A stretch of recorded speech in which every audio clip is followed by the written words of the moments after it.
Gujarat number 1 engineering university Sankalchand Patil university. దానివల్ల ఏమవుతుందంటే ఇంకా ట్రయాంగులేషన్ అంటారు సైకాలజీలో. ట్రయాంగులేషన్ అంటే వీళ్ళ మీద వీళ్ళకి చాటి చెప్పడం, వీళ్ళ మీద ఇది మంచిది కాదు అని దీంతో గాసిప్ చేయడం, ఇది మంచిది కాదని ఇంకో చెల్లితో గాసిప్ చేయడం, అన్ని పర్సనల్గా చేస్తుంటారు. దానివల్ల ఏమవుతుందంటే మా సిస్టర్స్ మధ్యలో కూడా ఫ్రెండ్షిప్ అనేది చిన్నప్పటి నుంచి ఎస్టాబ్లిష్ అవ్వలేదు. సో ప్రేమ అనేది నేర్పించలే, ఓన్లీ విషయం పెట్టి నేర్పించారు. కాబట్టి ఎవరి కోసం ఎవరు లేకుండా అయిపోయింది. ఇప్పుడు మా చిన్న చెల్లి నేను బాండ్ అవుతున్నాం. ఇప్పుడు మాట్లాడుకుంటున్నాం, సైకాలజీ మాట్లాడుకుంటున్నాము, అర్థం చేసుకుంటున్నాము. ఓకే ఎందుకా అని ఇప్పుడు చిన్న చెల్లి కొంచెం దగ్గర అవుతుంది. ఓకే, ఇప్పుడు మంచిగా ఉంటున్నా.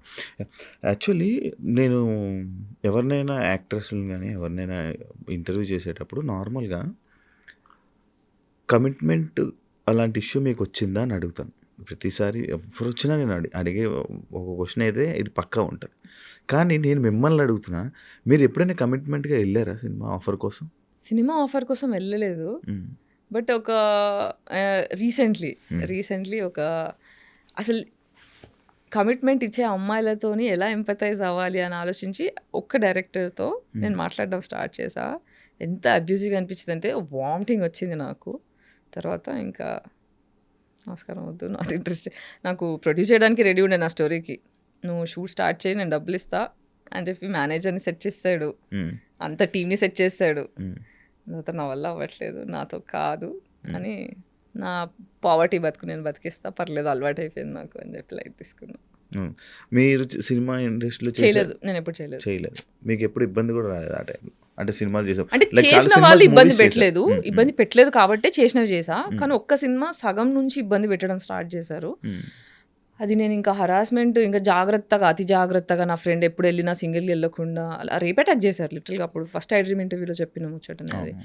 సో ప్రొడ్యూసర్ డైరెక్టర్ వాళ్ళు ఇప్పుడు చాలా ఫేమస్. వాళ్ళు ఇద్దరు కలిసి నా మీద చాలా ట్రై చేసి నన్ను ట్రామటైజ్ అయిపోయినా నేను. అది అంటే ట్రైలర్ ఫుల్ హిట్ అయిపోయిందని చెప్పి ఆఫ్టర్ పార్టీ అరేంజ్ చేశారు. ఆఫ్టర్ పార్టీలో ఫోర్స్, నాకేమో మొహమాటం. ఇప్పుడు నాకు ప్రేమ లేక పెరిగిన అమ్మాయిని కదా, సో నేను నలుగురిలో బిలాంగ్ అవ్వాలి అనే కొద్దీ పీపుల్ ప్లీజర్ అంటారు దీన్ని ఇంగ్లీష్లో. ఆ పీపుల్ అందరూ నా గురించి పాజిటివ్గా ఆలోచించాలనే ప్రెషర్లో మొహమాటం ఎక్కువ వచ్చేస్తుంది, నో చెప్పడం కష్టమైపోతుంది. ఒక అంటారు చూడండి, మొహమాటానికి వెళ్తే కడుపు వచ్చిందని, అలా నో చెప్పడం రాక ఫోర్స్ఫుల్గా మందు తాగిస్తే తాగేసా. నాకు మందు పడదు. ఫస్ట్ ఆఫ్ ఆల్ నాకు హెల్త్ ఇష్యూ ఉండడం వల్ల ఏంటంటే మందు తాగితే ఫుల్ బ్యాక్ పెయిన్ వచ్చేస్తుంది. సో నాకు ఇష్టం ఉండదు, మందు తాగడం అనేది నాకు ఇష్టం ఉండదు. బట్ మొహమాటం కొద్దీ తాగు అనేసరికి తాగుతున్నా, తాగని ఇట్లా పెట్టి తోసేస్తారు, ఇలా పెట్టి పోసేస్తారు. అలా చేసేసరికి అవుట్ అయిపోయిన తర్వాత నా బాయ్ ఫ్రెండ్ తీసుకొని వెళ్ళా, ఎందుకైనా మంచిది సేఫ్ సైడ్ అని. మా వాడికి ఫోన్ వచ్చింది పల్లెటూరు నుంచి, ఊర్లో నుంచి కాల్ వచ్చేసరికి నేను అర్జెంట్గా వెళ్ళాల్సి వస్తుంది, నువ్వు నీ దగ్గర ఫోన్ ఉంది, నేను ఉంటే కాల్ చేయు, మన వాళ్ళు ఇక్కడిక్కడే ఉంటారు, టెన్షన్ లేదు, నువ్వు వెళ్ళు అని చెప్పి వెళ్ళిపోయి నేను ఒక్కదాన్నే ఉన్నాను డిసైడ్ అయ్యి. ఇంకా ఇంటికి కార్లో డ్రాప్ చేస్తామని తీసుకెళ్ళడం స్టార్ట్ చేశారు. కార్ది టైర్ రిపేర్ ఉంది, మన ప్రొడ్యూసర్ గారు డ్రాప్ చేస్తారు, వాళ్ళ ఇంటి దగ్గర డ్రాప్ చేసేసి నేను రిపేర్కి వెళ్తాను. మన డైరెక్టర్ నన్ను ప్రొడ్యూసర్ దగ్గర ఇంటి దగ్గర డ్రాప్ చేసేస్తే కింద నిల్చొని ఉన్నా, ఏదో ఫోన్ పట్టుకొని నాటకాలు చేసి డ్రైవర్ రావడానికి ఇంకో 20 minutes పడుతుందంట గాయత్రి, రాత్రి అవుతుంది కదా, పైన కూర్చుందా అని వెళ్ళి నా డ్రెస్ లాగడం స్టార్ట్ చేసిండు. నన్ను ఆ డ్రెస్ కాపాడింది. పెద్ద గౌన్ ఉండే, మా డిజైనర్ అన్ని కుట్లేసింది, లూజ్ ఉందని చెప్పేసి ఎక్కడికక్కడ స్టిచ్చెస్ చేసి, చాలా థిక్ క్లాత్ ఉండే, ఇలా పట్టుకొని మొత్తం డ్రెస్ అంతా ఇలా పట్టుకొని కూర్చున్న మూలకి. ఒక గంట సేపు హరాస్ చేసి నా ఫోన్ స్విచ్ ఆఫ్ అయిపోయింది, నేనేమో తాగేసి ఉన్నా, నాకేం అర్థం కావట్లే. కొట్టేసుకొని లాస్ట్కి గంట చూశాడు. దాని తర్వాత ఏం పని అయ్యేటట్లేదని మళ్ళీ మన డైరెక్టర్కి ఫోన్ చేస్తే మళ్ళీ వాళ్ళే వచ్చి తీసుకెళ్లారు. అందులో కార్లో మళ్ళీ వేరే వాళ్ళు ఉన్నారు. ఓకే, వాళ్ళు ఏమనుకుంటున్నారు, నా జుట్టు జరిగిపోయి ఉంది, నేను ఏడుస్తున్నాను, పని అయిపోయింది అని వీళ్ళు ఇలా చూస్తున్నారు. దాని తర్వాత వీళ్ళని ఫాలో అవుతూ ఇంకొక ఈవెంట్ మేనేజర్ బైక్ మీద వస్తున్నాడు. నేను ఫుల్ షాక్లో, డ్రామాలో అసలు ఏం జరిగిందని ఇలా కూర్చొని పోయి ఉన్నా. నా ఇల్లు వచ్చింది, దిగిపోయా. ఆ ఈవెంట్ మేనేజర్ వచ్చి ఇట్లా గలీజ్గా హగ్ చేసుకొని ఇలా అంతా నొక్కేస్తున్నాడు.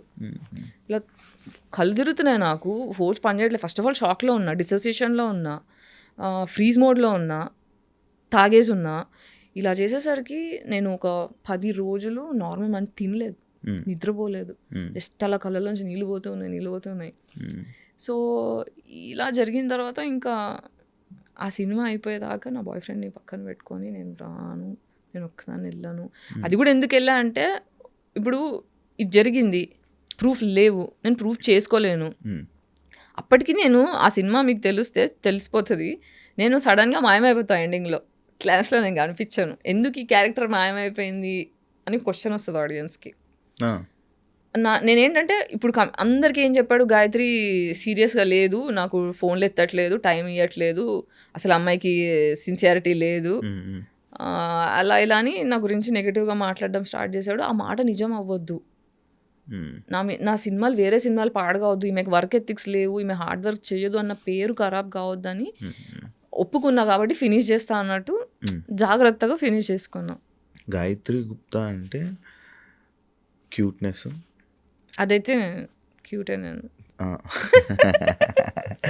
చాలా అంటే ఫ్యామిలీ ఆడియన్స్లో బాగా కనెక్ట్ అయిన అమ్మాయి సడన్గా ఎందుకు ఇలా అయిపోయింది, ఎందుకు ఇలా చేస్తుంది వీడియోలు, యూట్యూబ్లో వీడియోలు, ఏమైంది ఈ అమ్మాయికి అనే క్వశ్చన్స్ మొదలయ్యడం స్టార్ట్ అయినాయి. అంటే తన లైఫ్ని తనే ఖరాబ్ చేసుకుంది అని అనే వాళ్ళకి ఎవరికి లైఫ్ ఖరాబ్ చేసుకోవాలని ఉండదు. చిన్నప్పటి నుంచి ఏంటంటే ఇంట్లో ట్రామా రావడం వల్ల బేసిక్గా డార్క్ కామెడీ అనేది ట్రామా రెస్పాన్స్. మీరు ఎవరైనా చూడండి, ఎక్కువ నవ్వుతున్నారు, ఎక్కువ నవ్విపించే వాళ్ళు ఉంటారు, ఎక్కువ జోకులు చెప్పే వాళ్ళు ఉంటారు, వాళ్ళ లోపల చాలా డిప్రెషన్ ఉంటుంది. అది దాచిపెట్టుకోవడానికి కామెడీ అనేది డిఫెన్స్ మెకానిజం అనమాట. సో ఎవరైతే ఎక్కువ నవ్విస్తుంటారో అందరినీ సంతోషం పెట్టడానికి ఎవరైతే ప్రయత్నిస్తుంటారో వాళ్ళు జీవితంలో సీక్రెట్గా డిప్రెషన్లో ఉన్నారు. ఓకే, సో నేనేంటంటే చలో ఇంట్లోంచి అయితే వచ్చేసిన 25 తర్వాత వెళ్ళగొట్టారు, ఇంట్లోంచి పంపించేశారు, బయటికి వచ్చిన తర్వాత చలో నా లైఫ్ నా కంట్రోల్లోకి వస్తుంది కదా, అమ్మాయ హ్యాపీగా ఉన్నా అనుకున్నా. కానీ సోషల్ ట్రామా గురించి నాకు తెలియదుగా, ఓన్లీ ఇంట్లో వాళ్ళే అబ్యూస్ చేస్తారని తెలుసు కానీ బయట వాళ్ళు అబ్యూస్ చేస్తారని తెలియదు. ఇది ఒక షాక్. కానీ ఇది ఎవరికి చెప్పుకోవాలి, నేను జస్టిస్ ఎక్కడ తెచ్చుకోవాలి, నన్ను ఎవరు సపోర్ట్ చేస్తాడు, నా డివోర్స్ తెచ్చుకోవడానికే తల కింద నేలకు రాయాల్సి వచ్చింది. లాయర్స్ అబ్యూస్ చేశారు, పోలీస్ స్టేషన్లో ఎవరు దేకరు. సో అసలు ఒక అమ్మాయి సింగిల్గా ఉంటే ఎవ్వరు దేకరు, వీలైతే గెలుకుదామని చూస్తారు, ఎందుకంటే ఎవడు అడిగేటోళ్ళు లేడు. సో ఇవన్నీ చూసిన తర్వాత జస్టిస్ అనేది జోక్, జస్టిస్ అనేది డబ్బులు లేకపోతే, మొగోడు సపోర్ట్ సిస్టమ్ లేకపోతే justice is joke for a women. అందుకే ఫెమినిస్ట్ అయినా నేను, ఉత్తగానే కాలే. సో నేను ఎప్పుడు నవ్వుకుంటూ బయటికి కనిపించాను, ఎందుకంటే నువ్వు హెల్దీగా ఉంటే, నవ్వుకుంటూ ఉంటే, క్యూట్గా ఉంటేనే ఇండస్ట్రీ పట్టించుకుంటుంది. నీ ప్రాబ్లమ్స్ ఎవరికి కావాలి, నీ ఆరోగ్యం బాగాలేకపోతే ఎవరికి కావాలి, నువ్వు బాధలో ఉంటే ఎవరికి కావాలి. అదే కదా సొసైటీ. డబ్బులు సంపాదిస్తున్నావా, క్యూట్గా ఉన్నావా, నా సినిమాకి పనికి వస్తావా, అంతకన్నా ఎవరికి అవసరం లేదు. కాబట్టి నా బాధను ఎప్పుడు దాచుకొని ఉంచా. అది ఎంత దాచుకున్నా అంటే స్పైన్ వంకరయ్యి అతుక్కునేదాకా ఎఫెక్ట్ అయింది. అంటే నాకు 2 years బ్యాక్ తెలిసింది. అంటే ఓన్లీ పెయిన్ కిల్లర్స్ ఇస్తున్నారు డాక్టర్స్, మొత్తం ఎప్పుడు 15 ఏళ్ళ నుంచి పెయిన్ కిల్లర్స్, ఫిజియోథెరపీ ఇవే నడుస్తుంది. కానీ యాక్చువల్ రీజన్, రూట్ కాజ్ ఏంటి, అసలు ఎందుకు వస్తుంది నాకు. నేను ఆయుర్వేదిక్ లైఫ్, ఇప్పుడు మా పేరెంట్స్ ఎంత ట్రామా చేసినా ఆయుర్వేదిక్ లైఫ్ స్టైల్ నాది. శిబిరాల్లో పెరిగా, వేదాలు నేర్చుకున్నా. ఎవ్రీ సమ్మర్ హాలిడేస్ మమ్మల్ని శిబిరంలో 1 month వేసేవాళ్ళు. వేదాలు నేర్చుకోవడం, హోమం చేయడం. ఇంట్లో మేము 5 కూర్చొని మొత్తం హోమం చేస్తాం. అవి కూడా వీడియోస్ చేయబోతున్నాం మెల్లిగా. అవునా? సో అట్లా స్పిరిచువల్ ఫ్యామిలీలో పెరిగాను, కానీ ప్రేమ దొరకలేదు కదా. సో ప్రేమ దొరకకపోవడం వల్ల ఏమవుతుందంటే అది లోపల కూర్చుండిపోయింది, పెయిన్ అంతా కూర్చుండిపోయింది. ఆ కూర్చొని స్పైన్ ఇట్లా వంకరైపోయింది. మెడిసిన్స్ దొరకట్లేదు, ఇంత హెల్దీ లైఫ్, నేను జంక్ ఫుడ్ తినను, నాకు బ్యాడ్ హ్యాబిట్స్ లేవు, మసాలాలు తినను, బిర్యానీలు తినను, అడ్డమైన నూనె తినను, చాలా ఆర్గానిక్గా డీటాక్స్. చిన్నప్పటి నుంచే మా ఇంట్లో డీటాక్స్ అలవాటు, యోగా అలవాటు. నేను యోగా ఛాంపియన్, నేషనల్ ఛాంపియన్. నేను కరాటే వచ్చేసాను చిన్నప్పుడు, గ్రీన్ బెల్ట్ దాకా ఉంది. సో ఇంత హెల్దీ లైఫ్ స్టైల్ పెట్టుకొని ఇంత చేసి నా ఆరోగ్యం ఎందుకు పాడైంది అనే ఒక క్వశ్చన్ నన్ను ఎప్పుడు హాంట్ చేసేది. దీని రూట్ కాజ్ ఏంటి, అసలు ఎందుకు వచ్చింది నాకు ఇది అని ఎప్పుడు కొట్టుకునేదాన్ని. డాక్టర్ దగ్గర వెళ్ళిన ప్రతిసారి ఎంఆర్ఐ స్కాన్లు, ఆ స్కాన్లు, ఈ స్కాన్లు అన్నీ తీస్తారు, కానీ నార్మల్ ఏం లేదు, నువ్వు జస్ట్ ఎక్కువ ఆలోచిస్తున్నావు, వెళ్ళిపో. దీన్ని మెడికల్ అబ్యూస్ అంటారు. అంటే నీ బాధని కరెక్ట్గా డయాగ్నోస్ చేయకుండా వచ్చిన పేషెంట్ని దులిపేసుకున్నావా, నాకు 4 డబ్బులు వచ్చాయని ఆలోచించే డాక్టర్లు ఉండడం వల్ల చాలామంది అమ్మాయిలు ఆటోఇమ్యూన్కి బలి అయ్యారు. ఇప్పుడు సెన్సెస్లో తెలుస్తుంది ఏంటంటే 80% of women have autoimmune condition all over the planet. That is because of depression given by patriarchy. అందుకే పెళ్ళిలో అవ్వట్లే, ఆడవాళ్ళు క్రిమినల్స్ తయారవుతారు.